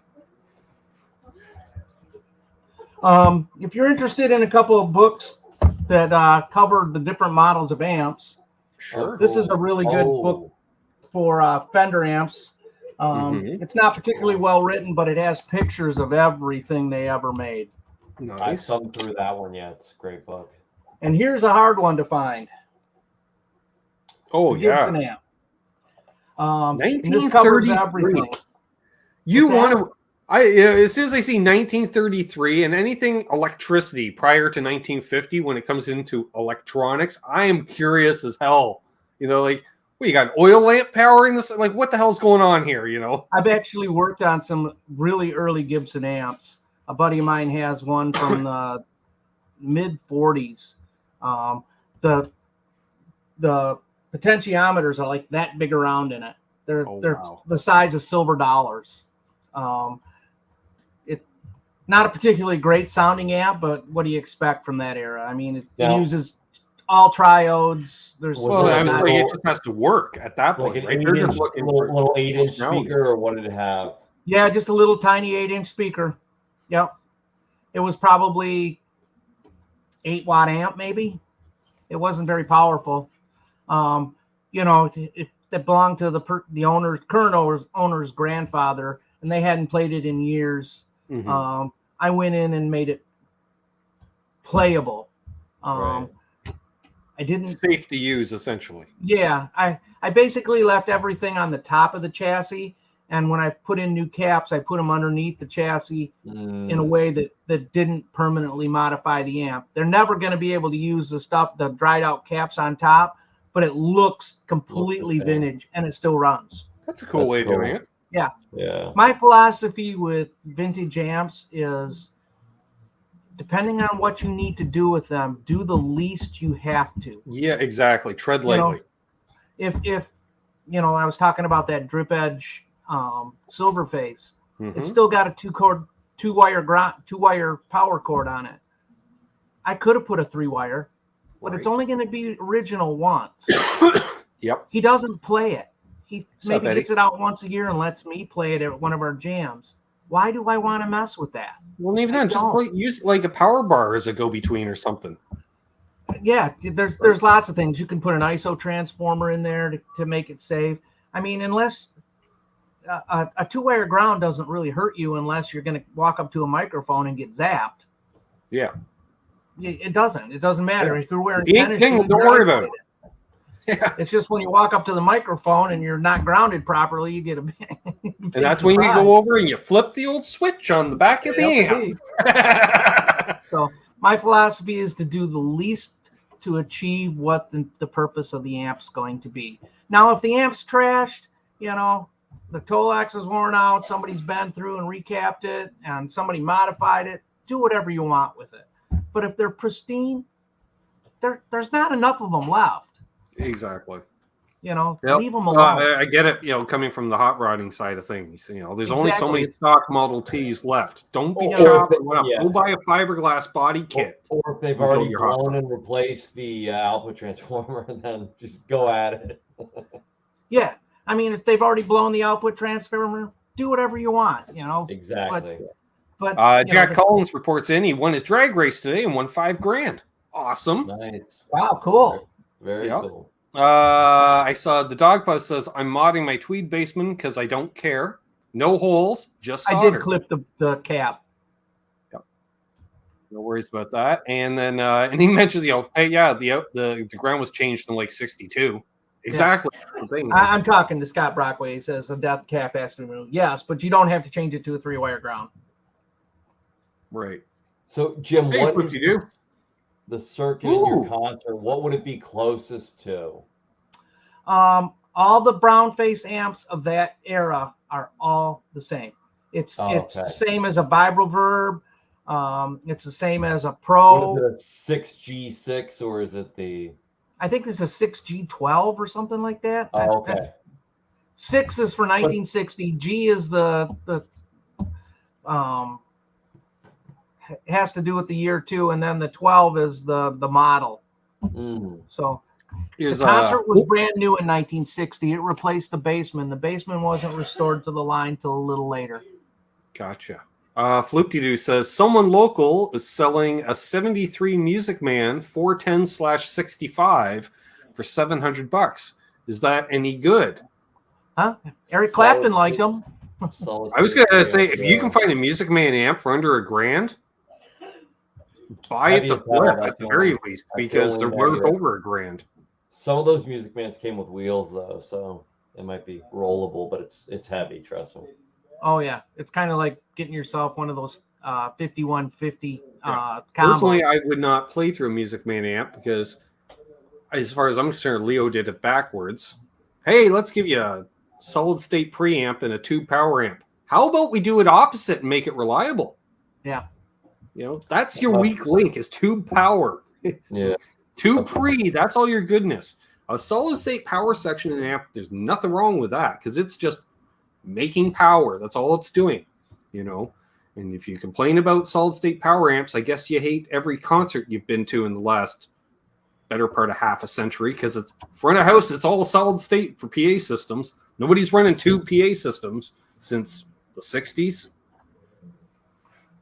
Yeah, that's been the biggest development in music is the PA systems. It's changed how everything works. That's why 100-watt amps are a thing of the past. Mm-hmm. Although they're a blast to play through. Make your hair stand up on your arm. I don't know. Other than just the raw whoop you get out of a 100-watt amp, a 50, 60-watt amp is just as loud for me. I like a 100-watt amp through 2 412s. That's just, it feels so good. Yeah, it's got that initial whoomp that you don't get out of 50, 60 watts, but especially when you get it cranked up, you get that transformer sag, and you can literally, if I turn my old Marshall, if I turn it way up, but I have it run into I have one of those Fryette power stations, and I turn the power station down. then you hear none of the amp, but you literally can put your ear pretty close to it and you can hear the noise of the transformer going like almost like a noise, and it's just generating so much power. Floop-de-doo says, cool, thanks. I may give it a try. I hear they're heavy as fuck. Yes, they are. Yeah, they are. Didn't Eric Clapton play those in the 70s? I thought he was a big. My buddy has the 212 HD 130 as well. Yeah, I think it's a good sounding amp though. It's loud as hell. Yeah, what's up to Rhodey's Jam Cave? Well, that's true, Ripley, and hello to Ripley as well. There's gems make no claims to be the most knowledgeable amp person in the world. I just a guy. I just had him on because he knows more than me. What's that? I said I just had you on because I know you knew more than me. And then when during that first Zoom call, we were talking, and I was like, "Wow, you seem to know your stuff. Cool." I only know enough to be dangerous. I've only been bitten once. I don't think I've asked anything too stupid thus far. No, and hopefully I haven't said anything that's too misinformed. I can be wrong, say things that are wrong, but I enjoy working on the amps. And most of my friends, when they have trouble with their amplifiers, they bring them to me. I refuse to work on the all new, surface mounted solid state stuff. But if it's a tube amp, I'll definitely fix it. Hey, if we live close, believe me, I'd be hauling over half this room to you going, what's going on? Just diagnose at least, that's all I need to know. Yeah, it's nice to know when you're having difficulty with your amp that you can fix it yourself. You don't have to go take it in and wait for somebody to do it. And then they say, well, it's going to cost $60 just to tell you what's wrong with it. And then if you have me do it, it's going to be another 250 plus parts. That's why for as guys, for everything in life, you want to know a guy. You got to know a guy. And that's why the hang is so important, because you end up with a bunch of guys, guys that know different stuff. Yep. And as soon as you can bring something to the table, you can trade off stuff for other stuff. The barter system. Yep. Hell, when I was doing tech support, a buddy of mine, his computer was on the fritz. I'm like, yeah, you need a complete reinstall of Windows, blah, blah, blah, blah, blah. He's like, all right, what does that cost? I'm like, you want to change the oil in my car? Like, I could change the oil in my car, but it was October, and I didn't feel like changing the oil in my car. And he's like, sure. Then he was out in the driveway changing the oil in my car, and I was sitting in his bedroom looking at the window at the driveway going, it's warm in here. Next. Feed another disc into the computer. Yeah, next. Exactly. So yeah. But if you want to learn at least a rudimentary thing about tube amps, go to the valvewizard.uk. The first chapter of his book is on there, and we'll teach you everything you need to know about how a gain stage works and what all the little pieces are doing and why they're there. Yep. And once you understand that, you're well on your way to being able to do most things with the tube amp. Exactly. It's not rocket surgery, folks. It's pretty, once you break it all down, it's like when someone walks into a studio, or you see the sound guy at a major gig, Tom, and you see that console, the mixer, and they're like, holy crap. You're like, yeah, but it's just the same thing over and over again. Just look at one row. That's all that is. And they look at it, they're like, oh, that's just my amp turned up on end. Yes, it's the same thing. But I have 48 amps lined up side by each, like with cool faders, because I like faders. I don't know. Like, doesn't. Terry, I'm not sure I understand the question. Are you asking how to generate distortion within an amp, or where's the best place? Can you I'm thinking like that's sort of if I'm not mistaken, I'm going to throw this into like the Pete Thorne realms. Like most of us if you're playing through, let's say, a dirty amp, most of us are getting it from pre-gain overdrive. We're overdriving the preamp, and that's where we're getting our breakup. Now there's guys like Pete that like to turn the amp up and get power amp breakup as well, that's where you can use a thing like a THD hot plate or a Rivera rock, whatever that thing is, a purple rock thing, crusher. Rock crusher. Any of those that'll take your sound back down. I use actually a vintage Gibson Gibson branded THD hot plate to run my amps. Nice. Yeah, and that's basically what, when you start cranking it to a point where, like old Fenders, when you hear it cranking up an old Fender to get that breakup, it's only because you're finally overdriving the power section. That preamp actually section never that breaks. distortion that you're getting there is from the phase inverter. Okay. That's where a lot of that gets generated. That Right. and a Marshall, a phase inverter, and that would be distorts as well. And that'd be post gain. That's post preamp. Yeah, that's between the power amp and the preamp. Right. So because you're don't discount the fact that the phase inverter is part of that picture. See it, Chris? Which is like we think the original Plexis and stuff that didn't have the master volume, or it only had a master volume. Right? Really, the only thing they did is put a potentiometer between the preamp and the phase inverter so that you could not drive it as hard. Right. That's what and again, where they put that, all of a sudden now you no longer get your phase inverter distortion. That's why they sound different when you turn down a master volume amp. At least that's how I think of it. Yeah, Uncle Doug does a great channel too. He does a lot of cool stuff. Oh, there's a question. Because, two iconic amps, we'll think of the two iconic amps from Marshall. You got your Plexi Super Lead, and then you got the JCM 800. What are the big differences between those two? Now, and the Plexi would go into with a master volume Plexi, which would, I assume, like you say, was just the added thing. But there's got to be more to that by the time we get to a JCM circuit. Marshall schematics aren't my thing. I'm more of a Fender guy, so I don't really think I'm qualified to answer what the major difference is in the JCM 800 from a Plexi. You have any idea, Tom? I don't know a lot about the JCM 800. Yeah, I don't know. Is it added gain stages? Which is quite often a solid state thing. Like the Jose mod, he's not really adding tubes. Yeah. The topology of those amps isn't all that different. It's like the brown face versus the black face. If you look at the schematics, they're not. Yeah, that's what I'm curious. Is it just refinement of a circuit, or is it a different circuit? Altogether, or they're all just refinements. Yeah. Yeah.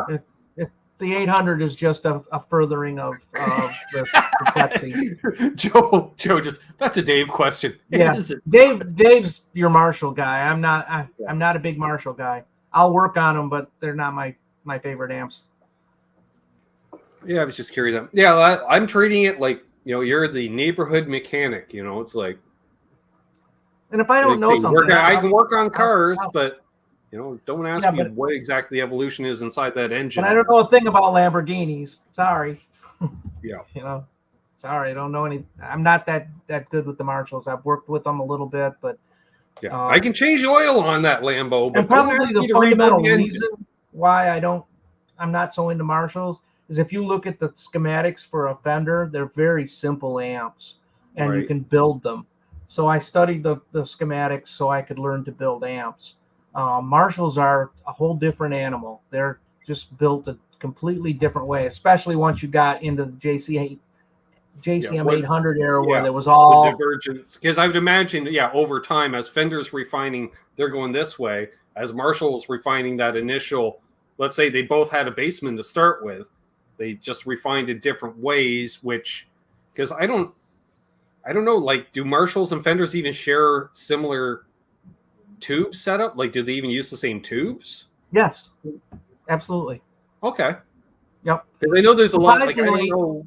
Like 606s versus 6V6s versus EL34s and 84s and then KT88s. You got to differentiate which Marshall you're talking about, though, because a JTM 45 is very close to a basement. Yeah, it's basically a basement built with 45 100 is not the same, and then when you get to a Plexi or a metal panel, totally different. Different tubes completely. So it depends what Marshall you're talking about, because in a very short amount of time, They went through a lot of development. It went from being like almost a Fender clone to being something totally different. Well, and that makes sense. Is that like that would make sense to me? It's like, okay, like let's say Fender uses 6L6s for their power tubes, and they said, well, can we find something else that's different that still works within a similar operating range? And I would assume that's going to give you a bit of Marshall did difference. Use different output tubes. They use true EL34s, which are true. What do you call them? 5-pin, the 5 tube. Shoot, I'm drawing a blank on it. Getting late. Whereas the Americans used 6L6s, which are a beam power tetrode, which work on fundamentally different principles. Nowadays, if you buy an EL34, it's a tetrode. They've actually done the modern. Jimmy, were I thinking pentode? You were thinking pentode. That's it. The modern pentodes don't exist anymore. They don't build pentodes. They only build the beam plate type tubes. So if you buy an EL34, you're getting 800s use the 6550s, and so there's another set of tubes. Like I don't know if it's like it's like Tom, are we up in the horsepower? So we got to go to a different tube stack. It's like we got to put a different tire on the car. It depends where you got the 800 from and which. Sometimes I hate when people say just the JCM 800 because that had a bunch of different. You have to say which JCM 800 you're talking about because some of them are just total shit, garbage. Right. I prefer the vertical input ones, and I had one in high school I owned for a bunch of years that was 6550s, but actually the majority of JCM 800s I played were not 6550s. They're EL34s? Yeah. Yeah. And the EL34s were a great tube. They had a distinct sound. That's called the British sound, whereas the Americans built their stuff on the 6L6 platform, which is 6V6s and EL84s. They're beam tetrodes, and they're a different tube. Yeah. They don't really make pentodes anymore. They're just gone. Interesting. Yeah. I'm learning so much tonight here, and this has been awesome. We are getting towards the top of the hour, and I said to the old man I'd be off by the top of the hour because he's got stuff to do apparently on a Sunday night. I don't know, Tom. He's living life. Wow, still 67 people here listening to this. Yeah. Don't you people have anything to do with your lives? Clearly not. Clearly not. Next week, once again, I'll mention we have Ike from Flipside Music joining me. We're going to talk about what Ike's up to with the new shop a bit and the current shop. Thanks, and, throwing Dylan under the bus, I'm sure. Hello, Sergeant and Greenleaf. New name in the channel. Awesome. Metal. Sure. Mayhem made it. Just. So if we get any last minute questions, we'll get them on in here. And if you have any questions, just to notify Ben, and I'll try to answer them if I can. Or look for him in the chat. He's usually hanging around. Yeah, I've been here a long time since was. Yeah, it's because you were the OG guys for my channel. Back when you used to run the show in Richie's basement. Yeah, exactly. that says something. So I had a day job and a co-host. You had the same day job twice. Now I have new co-hosts. You were working at 2 stores at the time. Yep. So. Well, let's see here. Anyone like an Esquire with a stacked humbucker? I've never played an Esquire. Always wanted to, so I'm not going to comment because I would like to try one first. Guitar Man 45 members Richie's basement. Sure. I was talking with Rich yesterday. That's somebody who you gotta have on. I had to revalidate myself because I messaged him a few weeks ago and I said, "Hey, did you know that Dodd was Canadian owned?" This was after having Rob from Tesi Switch on when he dropped that knowledge on me. He said, "What?" He said, "I had heard as much, but I expect someone like you to be in the loop enough to tell me this stuff. I don't have to find it elsewhere." So then when I found out, Digitech Dodd got sold to Court, I told him, he goes, "Well, yeah, Korg owns everything." I'm like, "No, not Korg. Court He's like, no shit. Oh wow, had exploding emojis and stuff, and that's texting with Rich is like talking with Rich. You know, as all of a sudden explosive emojis and yeah. Does it have a Canadian accent? Yeah. Hey, you guys. Yeah. And then he mentioned how apparently I have to go out to the local speedway with him because his son has discovered a fondness for auto racing at like age 2. I'm like, well, let's get him some junior rear defenders and we'll take him out to the speedway. Cool. Yeah. He has a young son, huh? I didn't know that. Yes. Around the time he left the show, his wife was pregnant at the time. I think. Yeah, about that time. And then that right. He left the show right after he got married. Yeah. Because it was around the same time the band broke up. In around there. So she's a band. Yeah, I think she was already pregnant at the time. And then had in November of that year. I think. You ought to have Rich on. I mean, get him to come in and do this. He doesn't have to come over there. That's how I've been talking. He needs to get a cam setup. That's his problem. Because I think he breaks everything. That's the problem. The iPad is broken. So yeah. Remember the last time we tried to have him on? Remember, Tom? It was like there was a weird delay, and it was weird. But we'll try it. What else we got coming up? Going on? Got the birthday hang. That'll be coming up in 4 weeks, I guess. 28 days from today. I'm gonna try to eat 200 milligrams on air, Tom, that night. Ouch. Why not? Well, it's my dad's birthday today. Oh, happy birthday to Mr. Birthday, Tom's dad. Hi, Tom's dad. My dad's been gone for 30 years. Yeah, he turned 71 today. Nice. Let's drop something on the floor. I think in 2 weekends, my stepdad's coming back, and we're celebrating his 90th. Nice. Exactly, Terry. He's like, hey, I think I got this thing working. String goes multicolored. That's Richie. Actually, yeah, we were talking about we're going to get together because he's been talking with our former bass player, Larry, and Larry's not doing too well.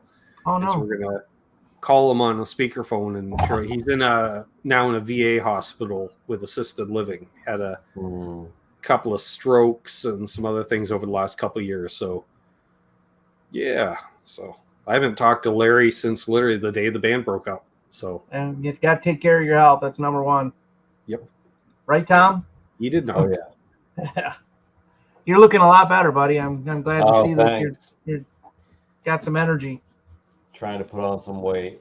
You're looking less sickly, Tom. Yeah, you're looking good. Yeah.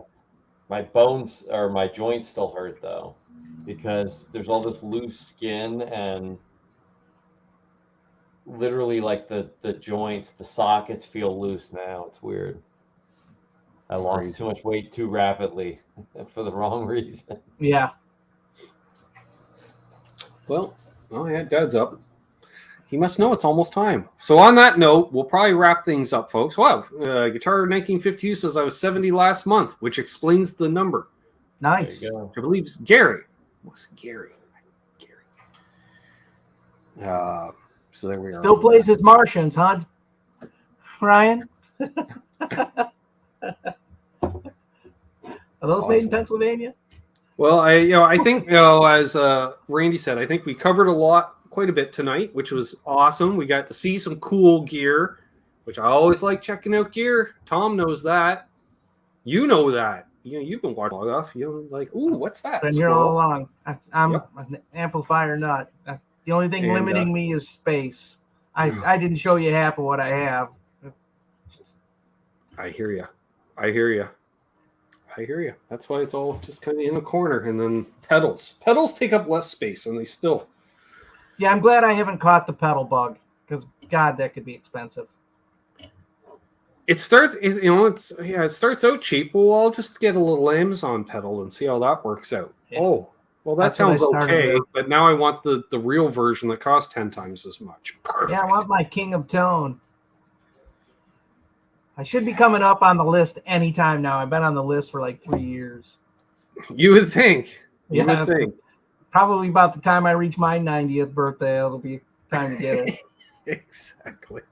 There we go. So on that note, we'll be back tomorrow night. Tom, I assume you're back tomorrow night, as long as you're feeling up for it. We'll bring Terry into the conversation because, you know, he'd feel left out if we didn't. So that'll be Canucks with Guitars live Q&A because it's easier than recording Q&A and much harder because we don't have any questions because nobody ever comments. Jay Steen leaves a thumbs up once in a while on the show. Yeah, we had a lot of good questions here tonight. That was awesome. Mark Taft, I'm going to text you after the show. I just saw you in the chat there. I'm going to text you after the show, but getting together to do a little more cleanup this week. And weather is supposed to be much nicer. It's supposed to rain all week. And now they're like, nope, it's not going to rain at all this week. Okay, well then I can do outside stuff, including play some cornhole. Cornhole, yeah. It's supposed to be in the 40s here all week. So that's icky. That's cold. I don't like 40s. Me either.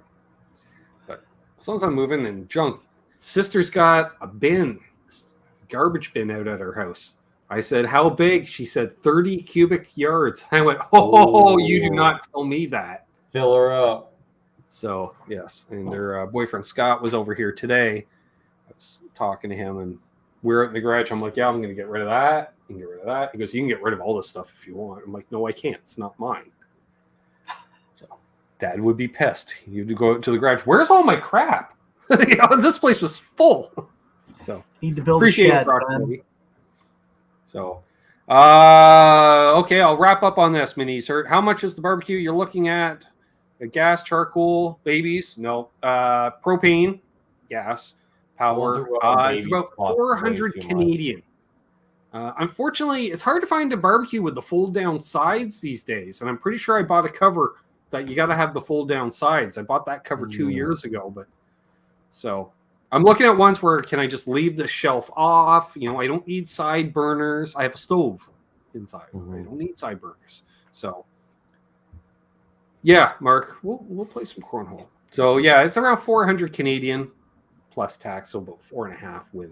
But I got the $50 gift card for the crappy tires, so that covers the tax at least. So we're about halfway there. Thanks again, Randy, for the super chat. Propane and propane accessories. I'll tell you what. I did look into a green egg, but I got the barbecue cover for a standard barbecue already, so I figured out. What's the green egg? It's like grill. A newfangled grill. Looks like a green egg, surprisingly. Is it a charcoal or a propane? You know, like a gas grill, or what is it? They're charcoal. Oh, speaking of which, why not one more? Yeah, it kind of looks like one of those broil pot shaped ones. Just to rub it in. Cousin Doug got a new barbecue, Tom. Why don't you turn sideways? There we are. There we go. He got the old dual action smoker grill situation. Oh yeah. Cool. Does that use 6L6s? Yep. Are they NOS? And true bypass. Are they NOS? Yeah. Do not only use the effects loop in the well ventilated area. Okay. Yeah. Or I could buy a new cover, Randy. I know my sister tried to steal my old cover. The non-ventilated might happen. Loop. So ceramic charcoal. There you go. Yeah. Other than that, videos this week, I don't know. We'll see. I got to shoot some. I don't have any shot, Tom. Might finally get around to doing the Telecaster project with the new grub screws. I know that's action-packed. You've all been waiting for, folks. Ben replaces... And the sad part is we'll watch a video on some random dude replacing the grub screws in his saddles of a guitar. And we go, ooh, wasn't that entertaining? Hey, man, you just made somebody's day when they didn't know how to do that. I'm telling you. The people, not everybody knows how to do all this stuff. We'll work on that. A little bit of knowledge can make all the difference, you know. Yeah. Well, you know, and luckily, Tom, I only have a little bit of knowledge, but I'm willing to share it.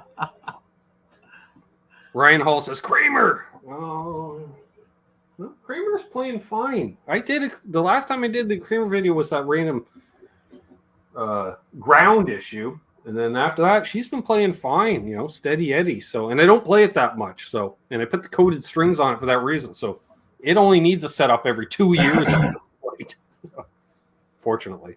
So there we go. So if you guys hold the line, as always, folks, thanks for tuning in tonight. Appreciate each and every one of you. If you haven't already, please leave a thumbs up on the way out the door. Tip your waitress and bar staff because, you know, they work hard. Yep. So hold those doors open. Let Doug's wife in ahead of you in traffic because, you know, she's real. Believe me, she's real. And happy tone chasing. Look into your favorite amps. Why don't you? Sure. And then, of course, don't let her. Valvewizard.uk. Go out That's there. it. Valvewizard.uk. You'll learn a lot.